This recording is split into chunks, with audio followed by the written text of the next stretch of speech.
You're tuned into the Writing Community Chat Show, the live streaming YouTube podcast that brings you the stories of authors, screenwriters, and more. Indie or established, this show's for the community, and we invite you to be a part of it. Head to the writingcommunitychatshow.com for more info. The WCCS. Together as one, we get it done. Hello and welcome to the Writing Community Chat Show.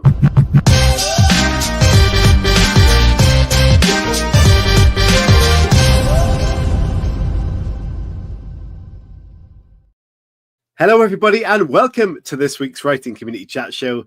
I'm going to say this so many times you get sick of it, but yes, it's the weekend, we've made it, and we're very happy to be here, not only because we've got through a week of work and probably writing and fitting in our busy life, cleaning the dishes, doing the recycling, getting through the Monday to Friday, and getting to the weekend, because we also get to chat to an amazing new writer today, and me and Chris get to catch up as well. So first of all, if you're listening on the podcast, thank you. If you're watching this back, thank you.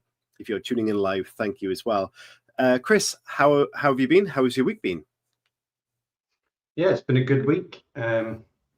Somewhat productive in various different avenues. So yeah, it's been good. Can't complain. Yeah, it has. Productive is good. We've had a lot of conversations via voice notes, which is always a weird thing when people say, "What are you doing?" And I've got my phone to my ear. So Chris has sent me a message again, so that's why I'm looking like this. But yeah, it's good, and I do like it because it is more efficient. I never used to use it until you started messaging me like that. But yeah, it has been productive. I released a new book this week, Chris.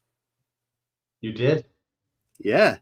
Very excited. It's been going pretty well. I made a new trailer for it tonight, and if people don't mind, I'd like to play that trailer on the show today.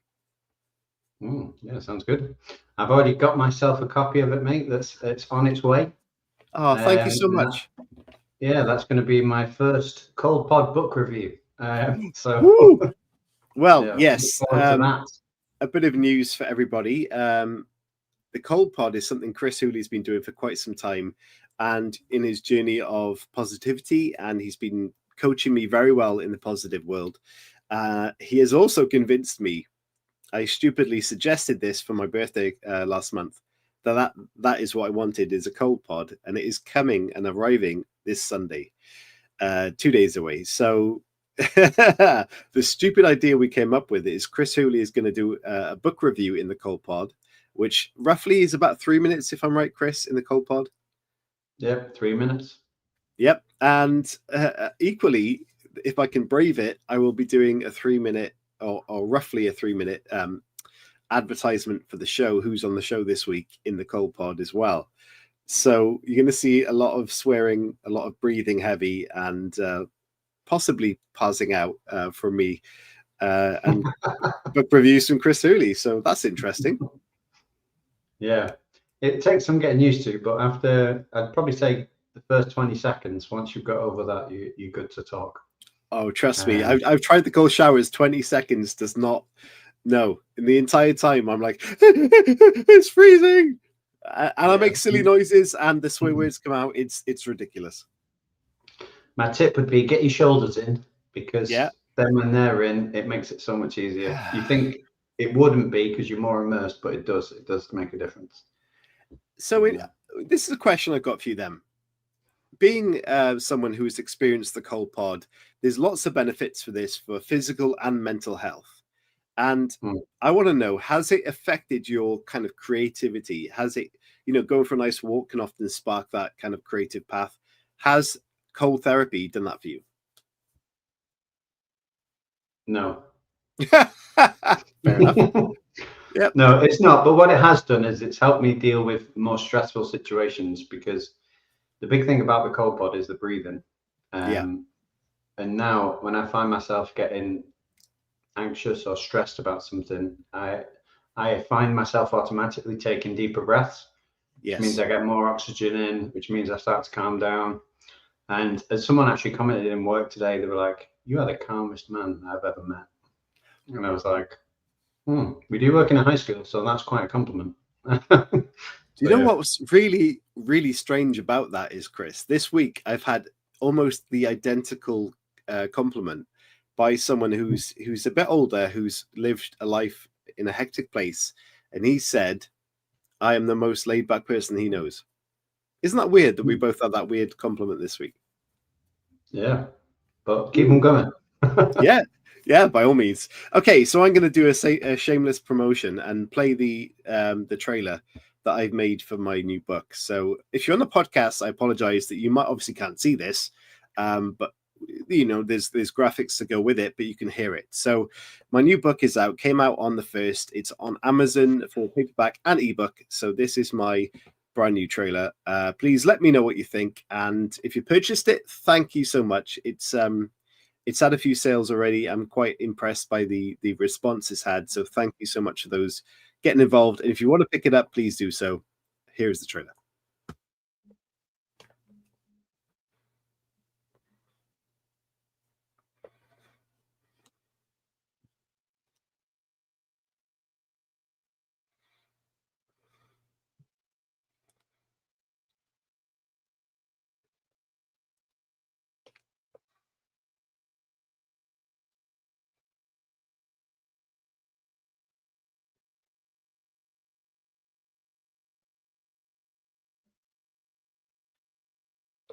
Yeah, there it is. I like what I've made, but also at the end, that catchphrase, "read it before it reads you," I'm still thinking, that doesn't really make much sense. But, you know, it's there. Yeah. It's Yeah. No, it's tweak it, mate. I can. Hello to Anna and hello to Halo. Thank you for tuning in. We know you lot are busy and spend your Friday with us. It's very special for us, so thank you so much. We will get our guest on, and hopefully you've got some great questions for our guest throughout the show and towards the end. So, Chris, are you ready for tonight's guest? I am indeed. Definitely. I am looking forward to this. So, let me introduce our guest, and then we can get into the great conversation that we're about to have. So, tonight we are diving into a world of murder, mystery, and storytelling with a guest who has mastered them all. Our guest is an award-winning writer, a former literary agent intern, and a ghostwriter whose work has appeared in Forbes, USA Today, VentureBeat, Entrepreneur, and Inc.com. But that's just the beginning. Katie Carlisle isn't just a talented murder mystery writer, she is also the co-host of a fantastic podcast, Our Relationship with Writing, where she and Anthony explore all things writing. And in a truly inspiring act of generosity, she donates all her book royalties to the National Domestic Violence Hotline, proving that storytelling can be a force for real-world change. So we can't wait to hear about her journey, her writing processes, and of course, what makes a great mystery novel. So please welcome to the Writing Community Chat Show, Katie Carlisle. Hello. Hello. Thank you so much for having me. I'm excited to be here. You're very welcome. Thank you for joining us. How's it going? How's your week been? Oh, my week's been good. I actually went to Vermont over the weekend. My fiance and future stepson have never seen snow. So I took them up there to go experience that for the first time ever, and they loved it. It was so much fun. So we just got back on Monday, and so it's been a short week for me, but a productive one. I got a lot of things done. I'm pretty proud of myself. 4 days, and I knocked it out of the park. So go me. I'm patting myself on the back. Amazing. Yeah, I saw your tweets this week about the book sales you made, and it's blown my mind. Absolutely incredible. So congratulations to that. Absolutely Thank you. Thank you very much. Yeah, it's it kind of blows my mind too, because I'm like, I don't know what I'm doing, but I'm glad it's working. Yeah. Oh my God. Halo says, I have family from VT, a beautiful state. Oh yeah, it is a great state. I lived there for 4 years, and I miss it a lot. I cried like a baby when we got back on the plane to go back down to Florida. I was like, I don't want to leave. I don't like the heat. Yeah. Amazing. I'm also kind of mind blown at the fact they've never seen snow. I live by the coast, and it's often never snowing, but I've seen it a few times. Yeah, well, I mean, they live in Florida and they have all their lives, so it never snows down here. I think it snowed just the other week, but it was up in North Florida, and we're, you know, way down south. So it doesn't seem like it would be all that distance between us, but it's probably like 13 hours away from where we live. So Yeah, it makes a big difference. that blows our mind again in the UK, because for me to travel to the north from where I'm fairly south, pretty much travel the whole UK in like 9 hours. But you take an incredible amount of time to get from place to place in the same state. The US is so huge, and every state is so big. It's crazy. Like, it blows my mind, and I live here. Yeah, it's incredible. So where you're from at the moment then, is there a writing scene where you are? Do you connect with other writers in your local area, or is it mainly like kind of like an online writing community vibe? Yeah, it's mainly online, but it's cool because my fiance is a writer and an illustrator. He does mostly comic books and things of that nature. So it's really interesting. You know, we share an office space, so we're always working on projects in the same room together. So that's a really interesting aspect that I've never had that in a relationship before. I've always been the one who's like, I'm going to go hole myself away in a room for 9 hours, and I hope you're okay with that. But he's like very much on the same page, like, hey, I got to take care of my projects, and I'm just going to be in this room for the foreseeable future. So it's great though. It's cool. Like, we bounce ideas off each other all the time, and he's helped me so much plotting out 2 of the books that I have forthcoming, and he's helping me flesh out this one that I wrote about 1.5 years ago. It's the second book I ever wrote, and I'm trying to just edit the crap out of it before I publish it. Definitely. I mean, you mentioned the comic work and his work as well, and I chatted to you before we started the show, and that's on display behind you, which I really highlighted as something that's pretty damn amazing. So how long have you been writing, and how long has your partner been writing?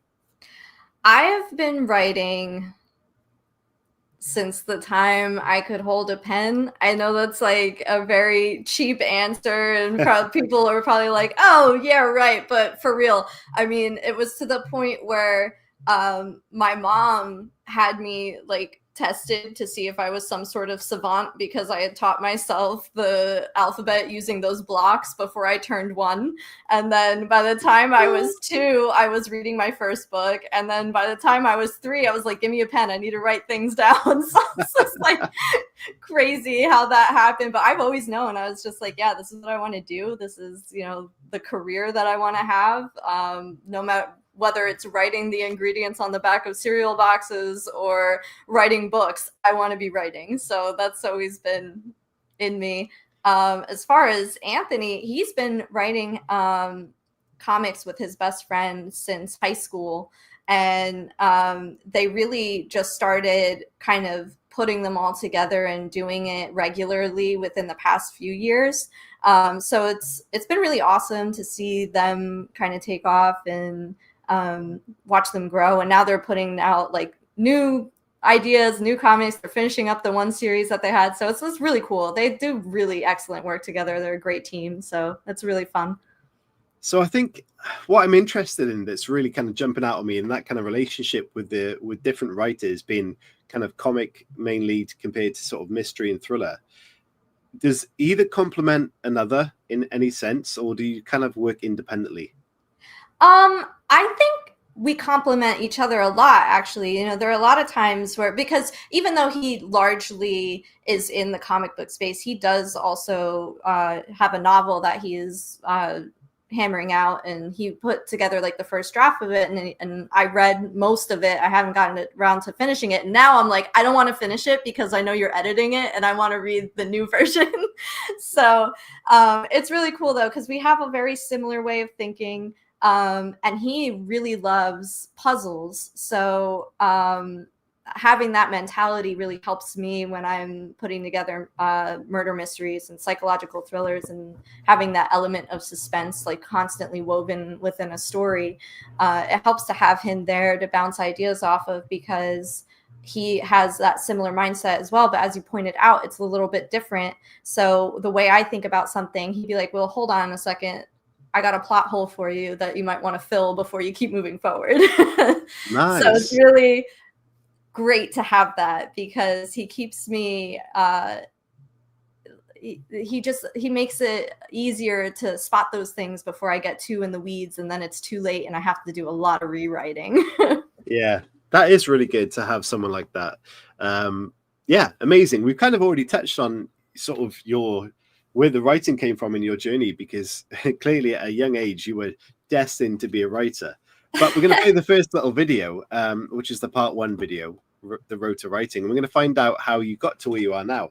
And obviously that's going through that process of being a young person to where you are now, and your sales, as I mentioned, what you're sharing on Twitter, or X at the moment, are doing fantastically well. So we want to kind of discover that journey. So I'm going to play the part 1 video, and then we'll get into the road to writing. So here it is.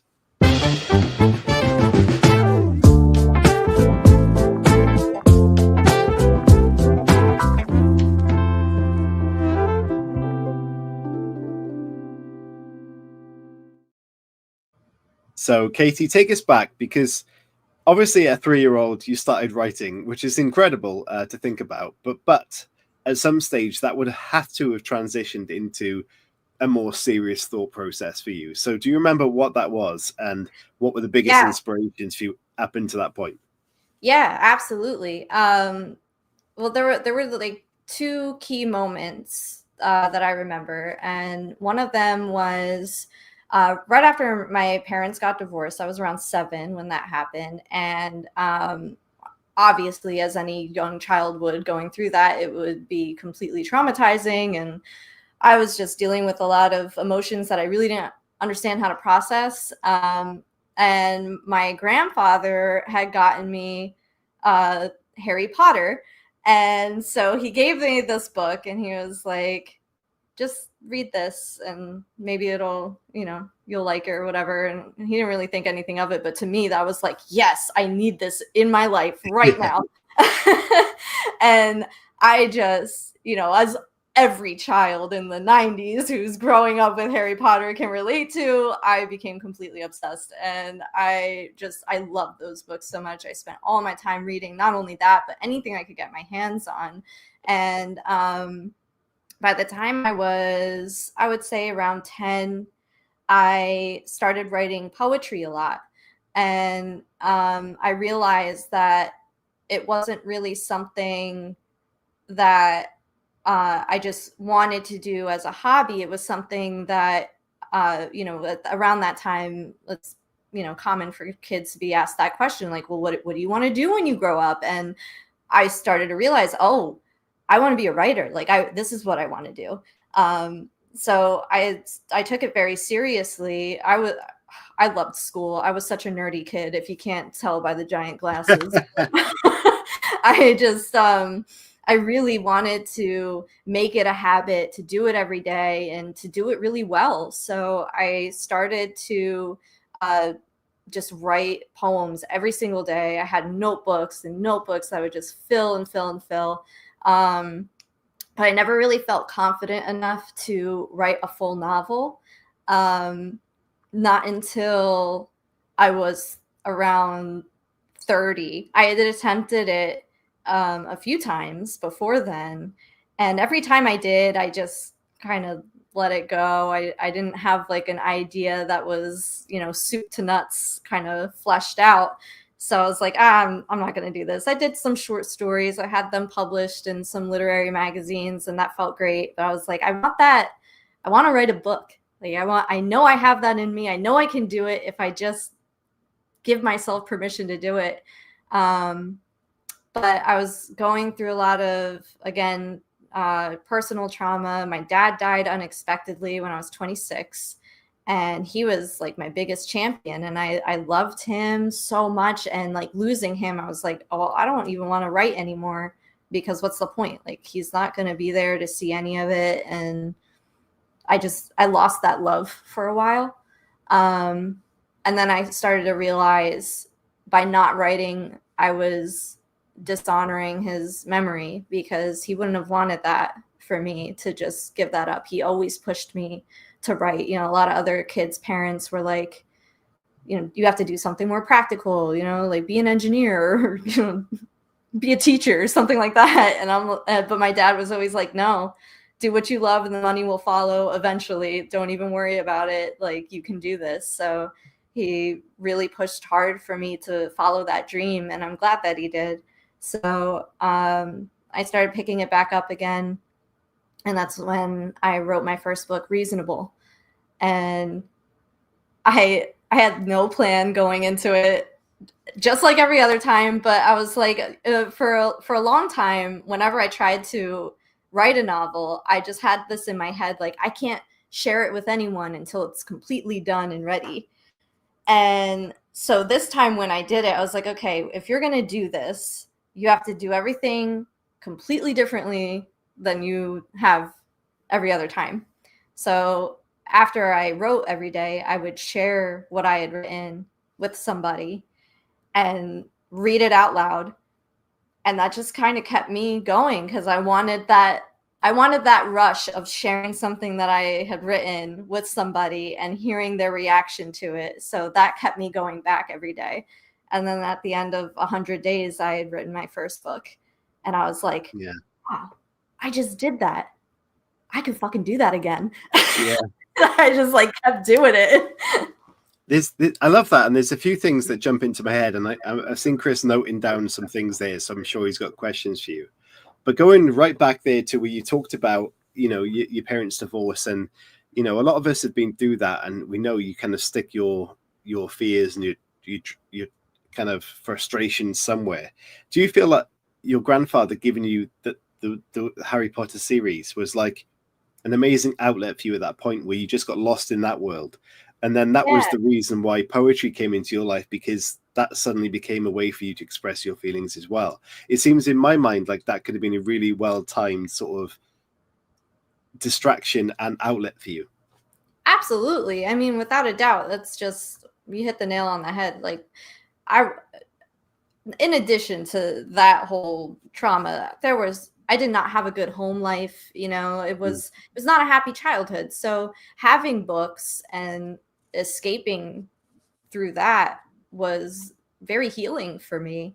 And being able to not only digest all of these other worlds that people had created, but trying to explore doing that myself was such a welcome distraction from the things that I was going through. But not just a distraction, it helped me work through a lot of things that I'm sure if I didn't have that outlet, I'd still be struggling with. Obviously those wounds kind of stick with you forever, and you have to deal with those, on a day-to-day basis, but it's much less traumatizing and much less prevalent in my life than I feel it would have been if I didn't have that. Yeah, nice. Chris, I'll let you get in there because I've just been chatting away. Have you got a question? Yeah, one of the questions that I was going to ask you is, what was coming out during the poetry stage that you were in? What sort of emotions were you channeling there? And you said, obviously, when you wrote your first novel, that you didn't really have a plan. So again, was there an emotional sort of motive behind what it was that you were writing? Yeah, I think that's a great question. For poetry, it was always grained in deep depression, anger sometimes. So like really heavy emotions like that I just, especially as a kid, I was like, I don't know how to handle this, so I'm just gonna put it on paper. And then when my dad died, it took me almost 5 years to get to that point where I was comfortable with the idea of spending enough time with myself to write. And I didn't have a plan as far as like, they have the plotters versus the pantsers. I was very much a pantser. I had the idea. I knew what I wanted to do. And I was like, I don't want to get hung up on all the details. I just want to do this because I'm scared that if I don't, I never will. And so I just started like writing from that. And really just from writing from a place of wanting to do something for my dad. And like, even though he was gone, like in a weird way, to show him like, hey, like I listened to you. I did this. and I'm going to keep doing it.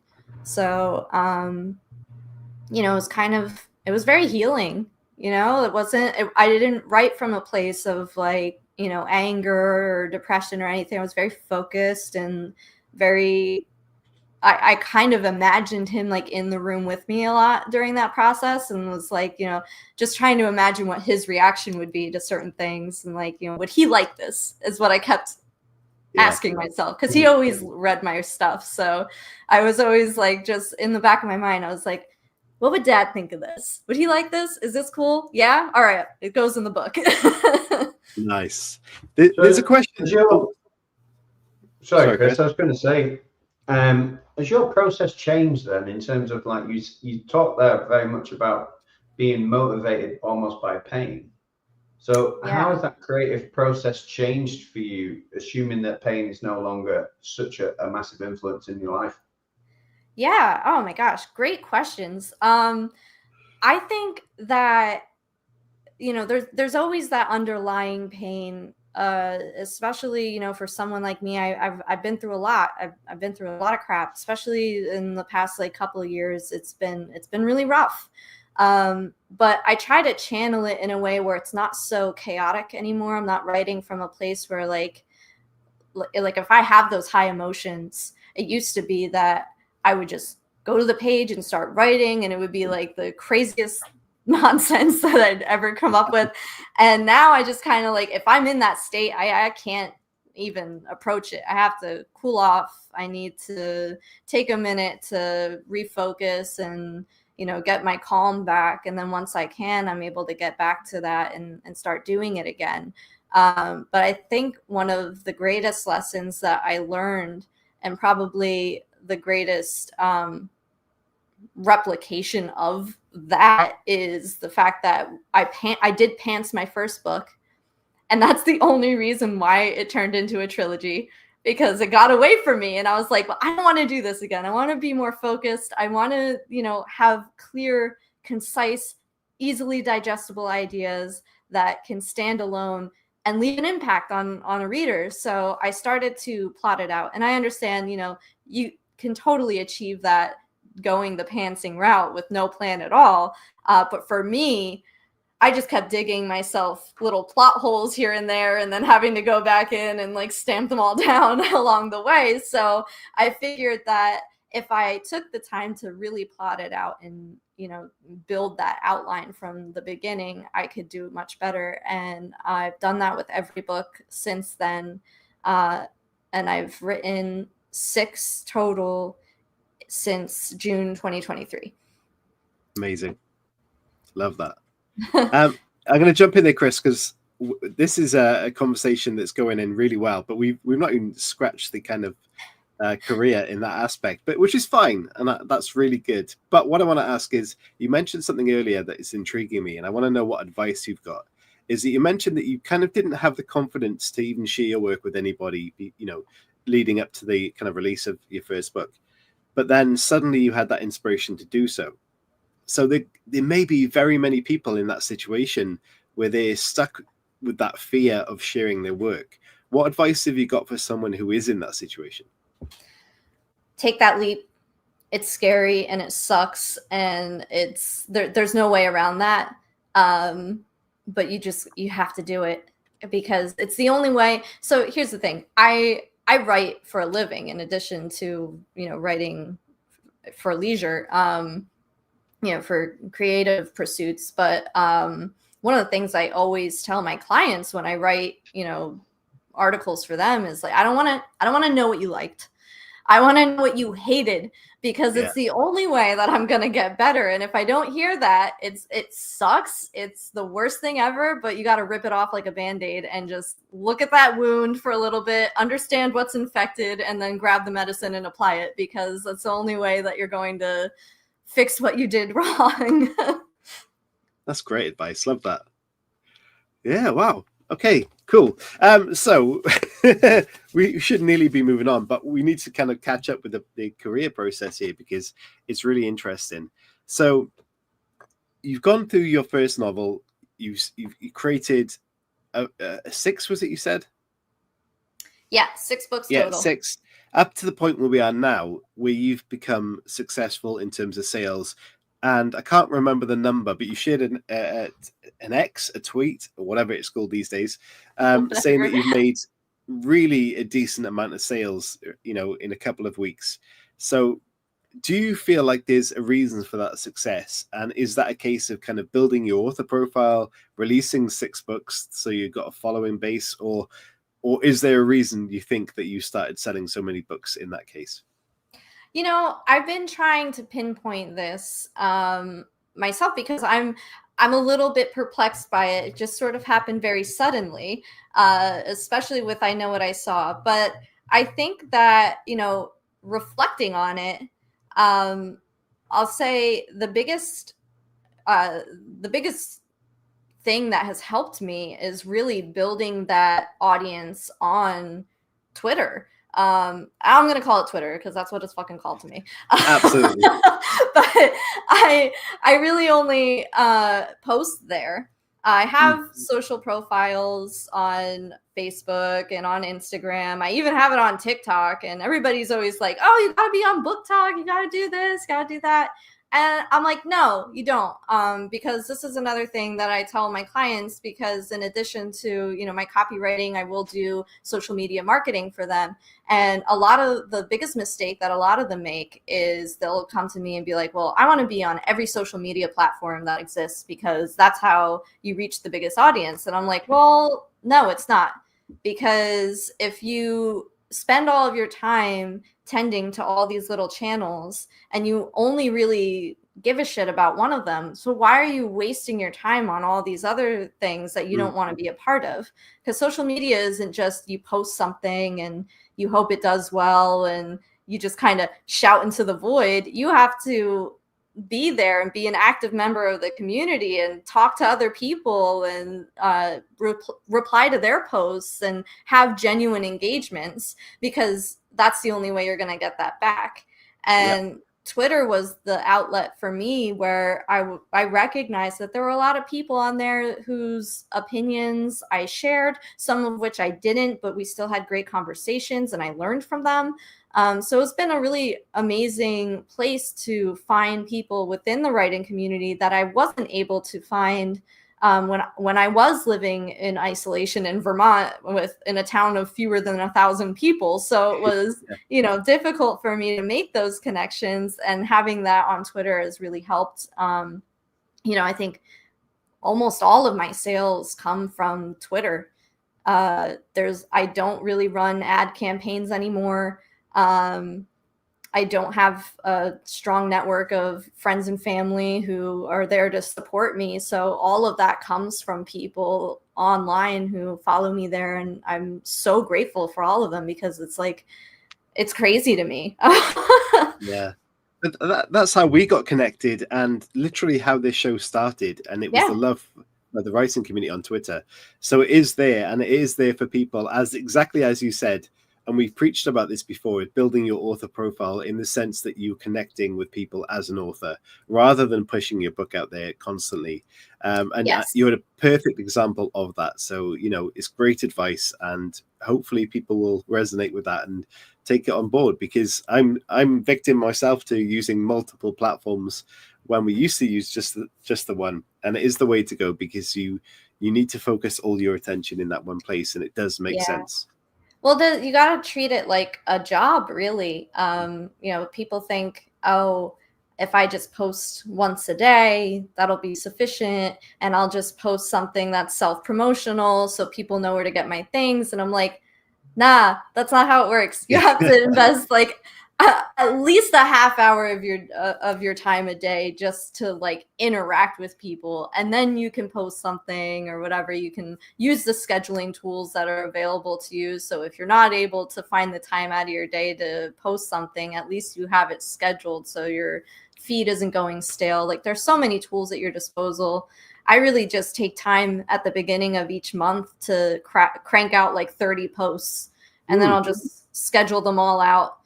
And then I'll pop in every now and then and put up some others in between. So it's padded around, and it's just, you can use the tools at your disposal so you're not dumping all of your time and energy. Like, people would look at my feed and say, holy crap, she's always online. But I'm there. Yeah, I'm in tune, but I'm also like, spending a lot of quality time with my family, getting a lot of work done, taking care of my dogs. Like, I got a life to live too. I'm not all on Twitter all the time. So tell us this then, because there's a lot of people that, really struggling to deal with the social media marketing side of things. Yeah. You talked about at the start of the month, maybe doing 30 odd posts and then scheduling. A lot of people won't even know that that's a thing or how to do that. So before we move on, because we're going to have to, time is ticking over, and that's a great sign that we're getting good content here. What is that? What does that mean? And how can people kind of take advice from it and adapt that? Yeah, absolutely. So on Twitter itself, I know they have embedded a scheduling tool. So when you go to post something, you can't do it on your phone. It's something you have to do on your desktop. But they do have the capability. It's looks like a little calendar icon at the bottom of your post screen. And you can click on that and literally just schedule the content to be posted at a later date or time. But if you don't want to use that tool, there are other free tools that you can use. Hootsuite is one of them. That's a great place that integrates with all social media platforms, so not just Twitter. So you can do it on Instagram and Facebook as well. The only one that is a little bit difficult to do that with is TikTok. That's more of in platform. You got to post it. You can't really schedule it out. I know Sprout Social did that, but that costs an arm and a leg. No offense to Sprout Social, I've used them for many years and they're terrific, but you don't need them. They cost too much money. It's good to hear. It is good to hear, because that's real advice that people can actually use. So please, if you are going to do that, let us know if you are doing it and if you had success with it as a result. We'd love to know. We're going to have to move on, Chris, but before we do, any more questions on this part? We've hardly touched the career aspect of you, Katie, and that's frustrating because I know there's a lot more we can get out of this, but we're gonna have to move on to your book. But Chris, anything else before we do move on to the latest book? Yeah, so whenever I hear the word depression, it's like a buzzword for me, and I always see it as an opportunity to share how somebody like yourself has gone from being at the jaws of depression to being successful, to writing multiple books, to having a good family life, and all these types of things. So I think my question is, what advice would you give to somebody from what you learned about your journey on how to claw their way back from depression? Yeah, that's a great question. I think that's one that requires a lot of introspection, because it's different for everybody, right? Like, we all deal with things and deal with depression very differently. And for me, I needed to take time to identify exactly what it was that was the poison that needed to be sucked out. But I think what helped me do that the most was having a support network of people who I could reach out to and talk to. So I wasn't doing silly things like hurting myself or, falling into addiction and things like that, which were, it happened. Alcoholism was a thing. Self-harm was a thing. It wasn't fun for me. It took a lot to get to where I am and to be in a good place. But the thing that helped me the most really was my sister, Sarah. She's the best friend that I've ever had. I call her my sister. She's not, but I always say, when you know somebody for 20 years and you've seen each other naked, you're sisters. So she's just, she's my rock, and I tell her everything. And I really don't know what I would have done without her, especially within the past year. She was very instrumental in helping me get out of a domestic violence situation, which I had been in for 11 years up until that point. So it was, it takes a long time, especially for something like domestic abuse, which can be very crippling and very depressing. And it's something that a lot of victims deal with on their own because they don't feel comfortable going to somebody about that. they'd rather suffer in silence because they're embarrassed or they're scared or they don't feel like anyone's going to understand. And I definitely understand that. But you got to have that courage to kind of dig deep and say, you know, well, what am I doing here? What kind of life do I want to live? Am I going to be able to do that in my current situation, or do I need to do something to change it? And if so, what does that look like for me? Yeah. That's an amazing question and answer there. So thank you for How sharing. does someone take that step?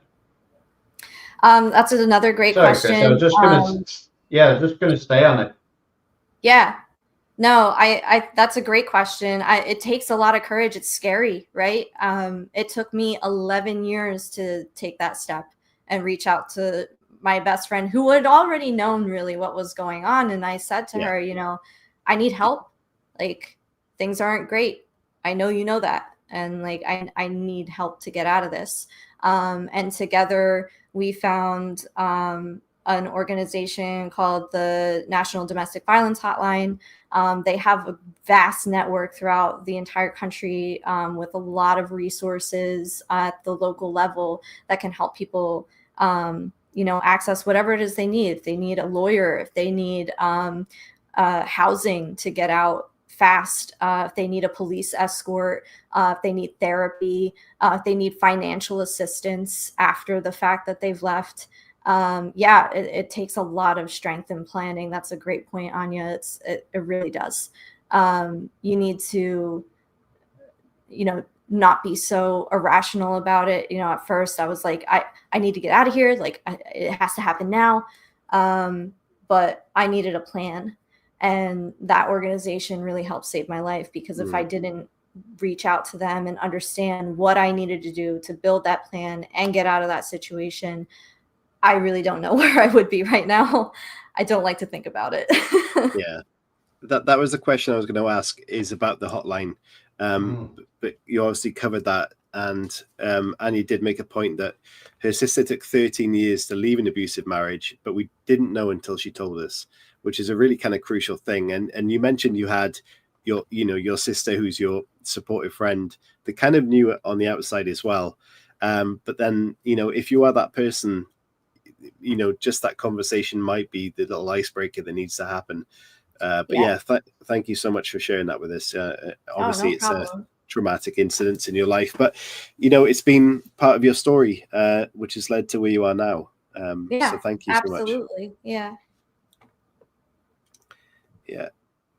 She says, I'm happy that you made it out and you're thriving. You and me both. Oh my gosh. This is like such a different conversation than I expected, in the way that we've had some amazing advice about your path so far, and some really good honesty about, you know, your mental health throughout the process, and your depression, and your domestic violence. Chris asked some great questions, and we've hardly touched on your career and your book, and we're way over both those segments.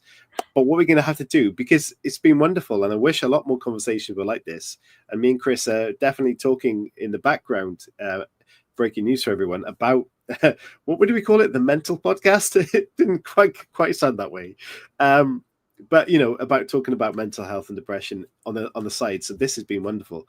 So we're going to play a little video, which is part 2, and then when we come back, hopefully you can pitch to us, I know what I saw. Yeah.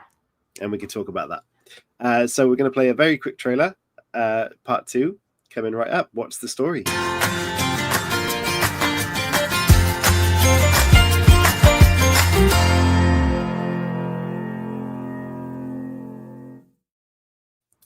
So then, we've heard about how well this book is selling, and you know, your reaction this book is having. So tell us what the story is, and hopefully we can get some questions in, and we can ask you some questions about the book as well. Absolutely. So I Know What I Saw is a book about a girl named Eliza, who, you know, typical teenager, kind of going through a lot of things. She's ostracized from her friend group because she thinks she saw a Bigfoot attack, and nobody believes her.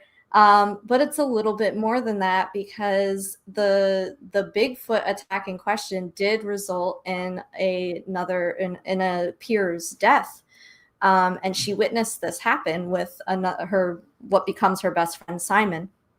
And the two of them kind of become obsessed with the idea of cryptids and Sasquatch lore in the area. And they develop a podcast about it and things like that. And everybody just kind of thinks that they're crazy. But Eliza has a secret about that night, because it's not just that she saw what happened, it's what she did before it happened. And she feels very guilty and responsible for this young girl's death. So as she's entering her senior year of high school, this event is 5 years behind her.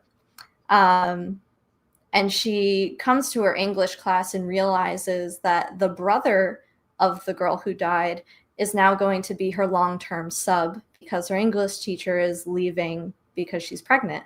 She's due to have a baby. And she starts to freak out. She's like, oh man, what are the chances of this? He's going to know that like I'm somehow responsible for his sister's death. And then her worst fears are kind of confirmed when she gets a note in her locker that with a picture of the girl, and it says, I know what you did.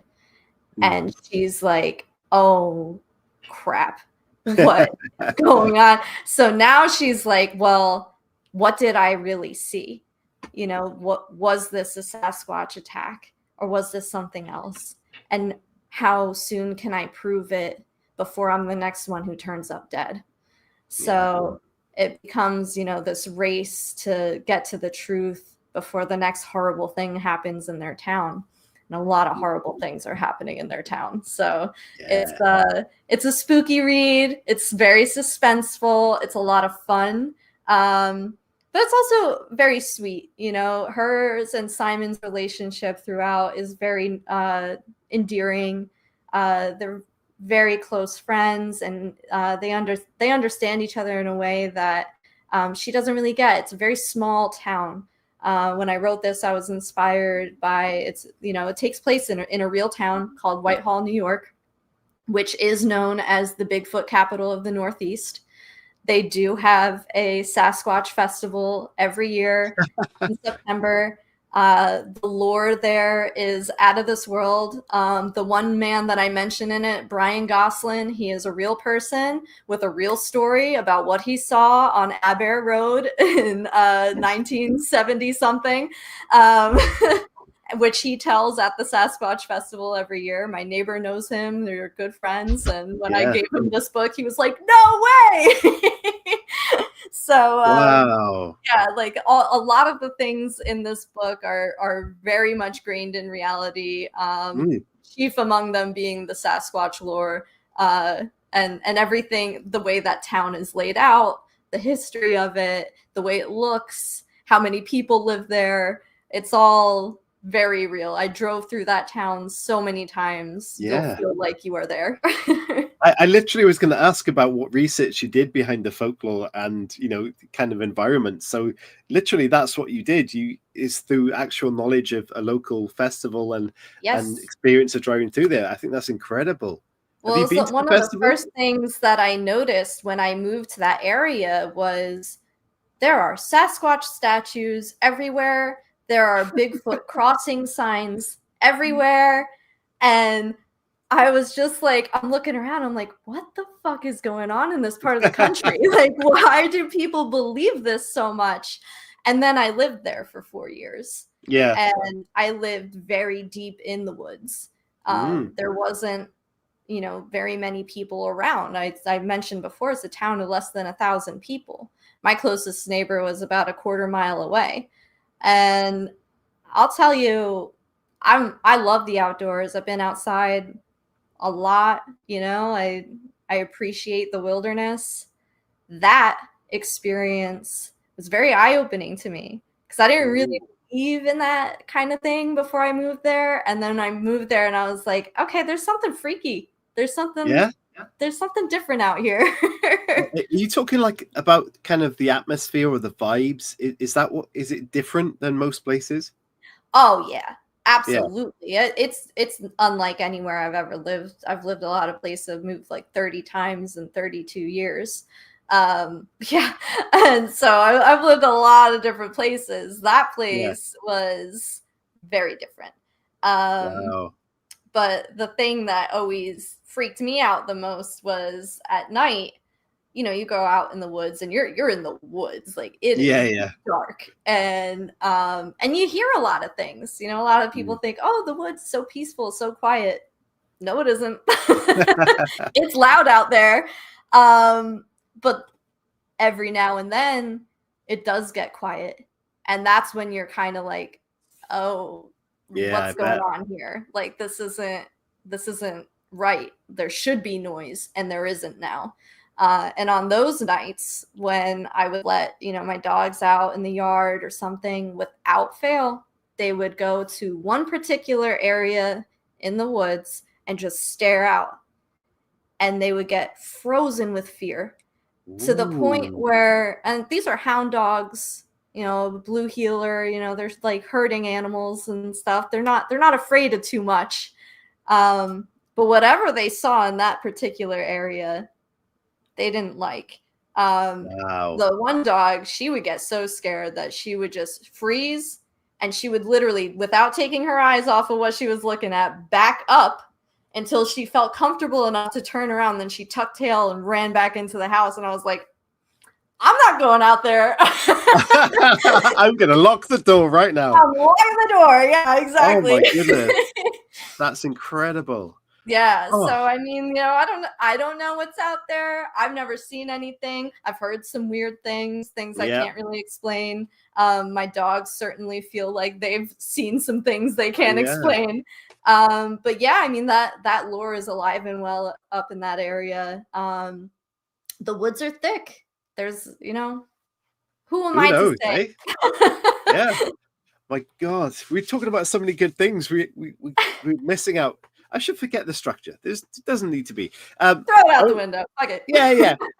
I know what I saw is being described as twisty and unpredictable, which is a great thing to be described as.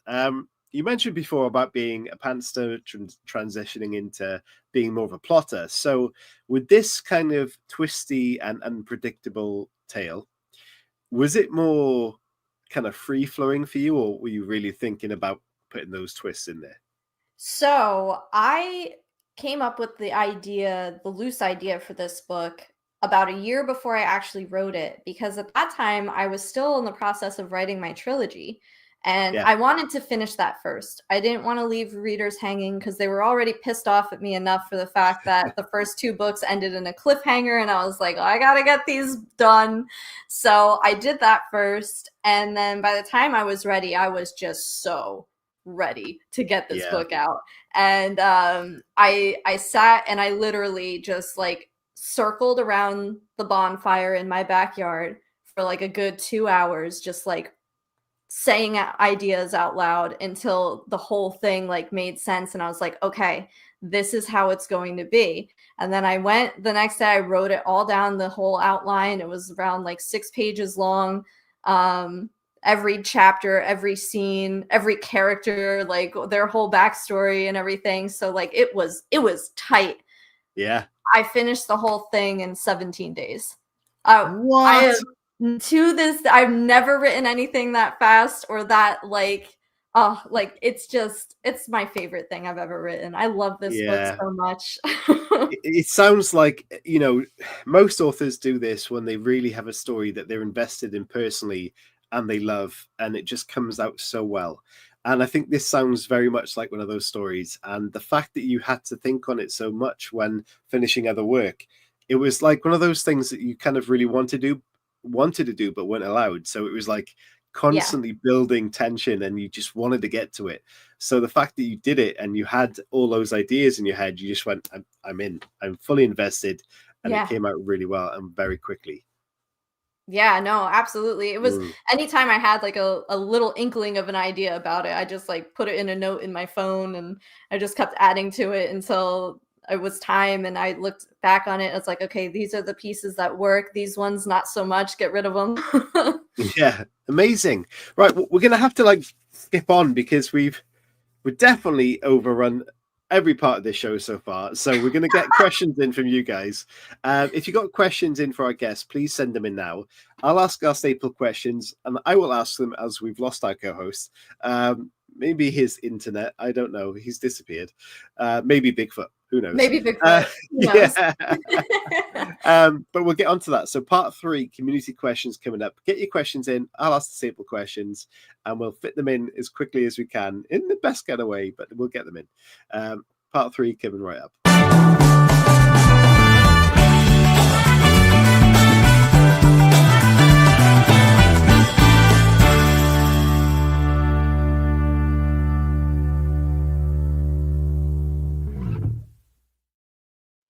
So, if you could take an ending from any fictional story, whether that fictional story be a TV show, a film, or a book, and change the ending, what ending are you going to change and why?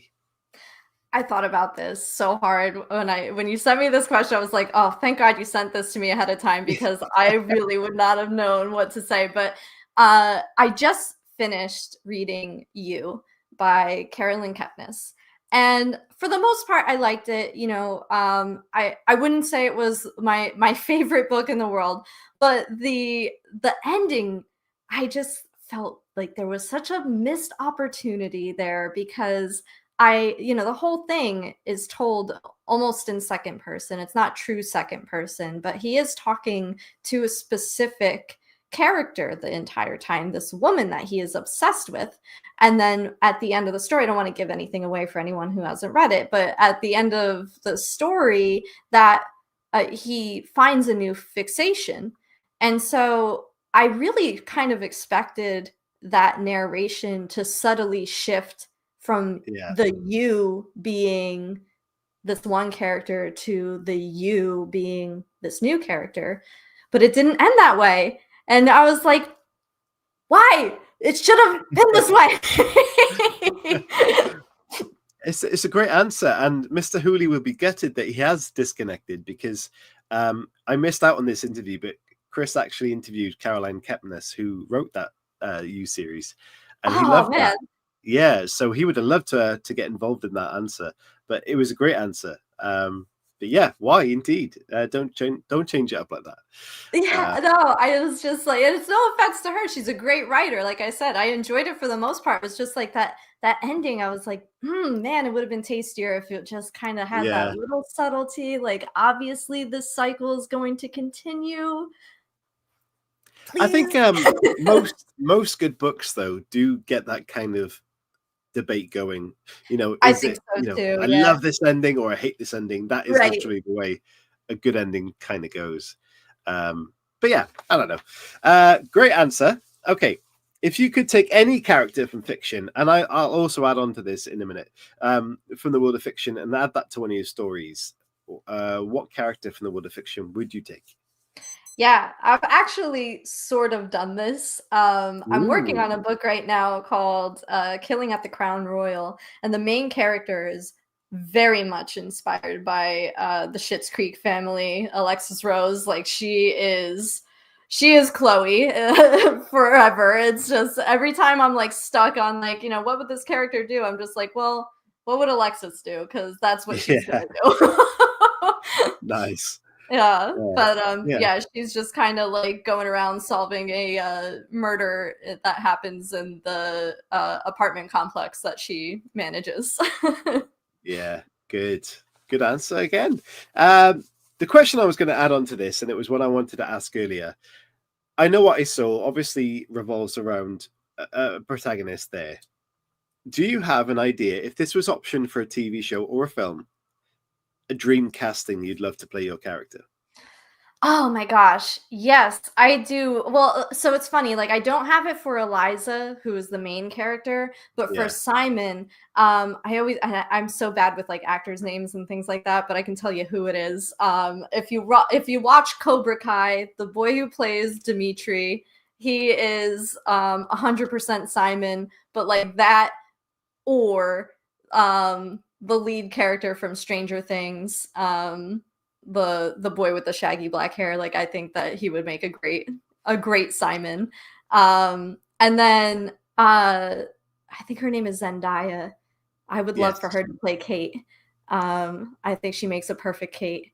And then for Carissa, it would have been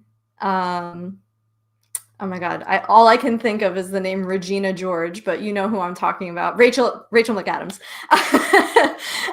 But circa that time period, it would have been great. Now I'm really not sure who I would pick for her, but somebody just as like blonde and bitchy. Yeah. The Cobra Kai Dimitri character was played by Gianni DeCenso. Yeah. Okay. Yes. Yeah. And the shaggy-haired one out of Stranger Things. Yeah, he's the lead one. He's got like sort of like a hook nose and Was he the guy that played the guitar? I can't remember. It's been a while since I've seen that show. I really want to rewatch it because I know they're coming out with a new season soon. So I'm like, yeah, I wish I was better with actors' names.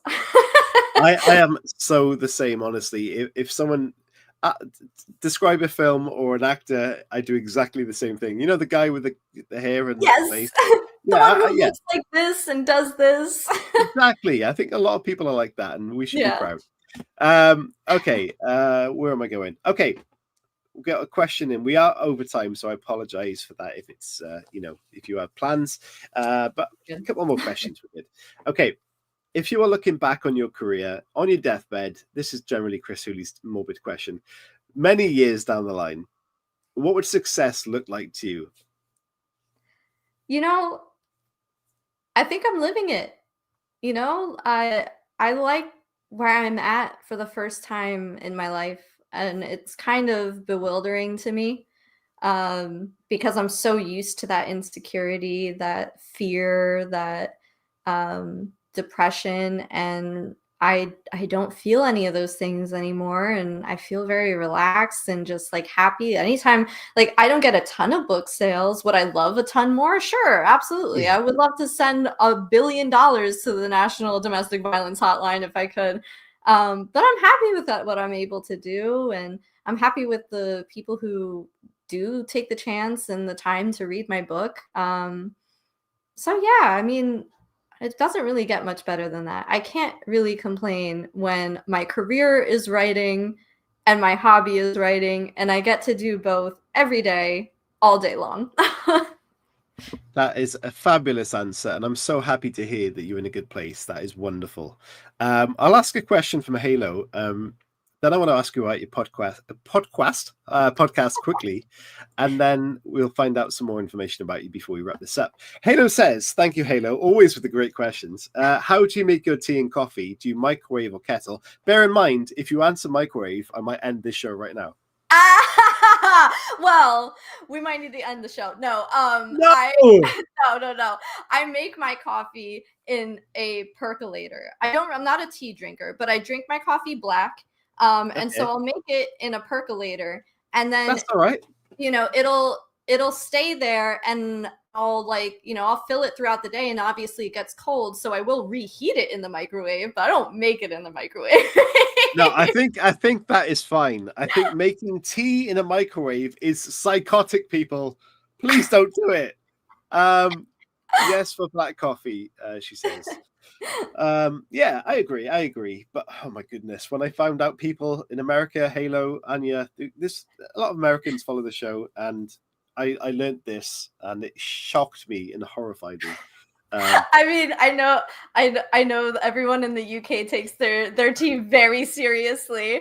I would be lying if I sat here and told you that I never made my tea in the microwave. Oh, goodness. What is wrong with you people? I'm in a pinch and I have a cold, which is really the only time I'm drinking tea. I am not sitting there and waiting for a kettle to brew on the stove. I'm sorry. I need it now. Halo, we've disagreed with pizza on pineapple. No. Pineapple on pizza. Yes, and microwaving now. So please, enough of the disagreements. Okay, this has been an absolutely wonderful chat. Honestly, it's been like a breath of fresh air to hear the honesty and your story as a person and your sort of mental health and your books. And it's something that, like I said, me and Chris have been very open about in our shows recently. And I think it's something that a lot of writers deal with. A lot of creative people kind of deal with depression. And it's been lovely to hear that your story has been, shared with us, and the fact that you feel like you're in a really good place, and that you're doing such a great thing by supporting the domestic hotline as well, which I think is wonderful. So thank you for that. But before we do wrap this up, where can people find more information about yourself, and where can they buy I Know What I Saw? Because it's a wonderful sounding book and people need to pick it up. Yes. So you can go to my website at www.ktcarlisle.com. That's KTCARLISLE. That is me. I am also on Twitter predominantly all day long at KT_Carlisle.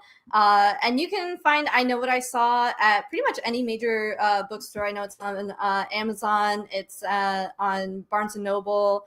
I think I saw it on Walmart even. So it's set up through Ingram Spark. So it's pretty much available like anywhere you buy books. You should be able to find it. And if you can't, my DMs are open on Twitter. I really don't care. People DM me all the time. If you really need the link to somewhere you can't find it, let me know and I'll direct you there. Yeah. We will share that. We will. But also, again, I'm just skipping on all the time because we're a bit hectic in this right now for all the good reasons. Tell us about your podcast, because it is definitely within the realms of this podcast. I'm sure people will love to check that out. So could you let us know about that a little bit, please? Yeah. Our Relationship with Writing is a show on YouTube that I do with my fiance, Anthony. And we just kind of talk about all things writing related, whether you're somebody who wants to query, be traditionally published, or you're interested in self-publishing and want to understand more about the processes involved in that, or you want to just get into the nitty-gritty on like what writing is, what the rules are, how to plot out a book, so we kind of talk about all of those things there. It's a different topic every week. We skipped this week because of vacation, so everyone can calm down. Don't yell at me. We'll be back next week. Amazing. Yeah, brilliant. So is being really cheeky here, is there a date for the wedding? Yes, there is. So Anthony and I share a birthday, which is No way. so wild. Yeah, so we are going to get married on our birthday next year on January 15th. So what? Yes. My birthday's January the 13th. Stop it right now. You're kidding. Yeah. I've got twin boys who are January the 14th, and then you're the 15th. Oh my God, get out of here. That's insane. Oh, that's amazing. Go on for the Capricorns. Yes, we're the best. Yes, absolutely. Amazing. Well, congratulations, and have a great wedding when that comes around. But also, we will be keeping tabs on your books and your releases. We will share the heck out of it on social media, on Twitter, of course. It is Twitter. We agree on that one. And thank you so much. I've thoroughly enjoyed this conversation. Thank you, everybody, for tuning in. And yeah, well done, Halo, for subscribing to the show. We will do the same. And, thank you so much. I appreciate that. You're very welcome. Fantastic guest. Thank you, everybody. We'll see you all next week with another show on Valentine's Day, which is the 14th, next Friday. So have a great weekend. Look after yourselves and stay safe, most of all. But good writing. We'll see you all very soon. Bye.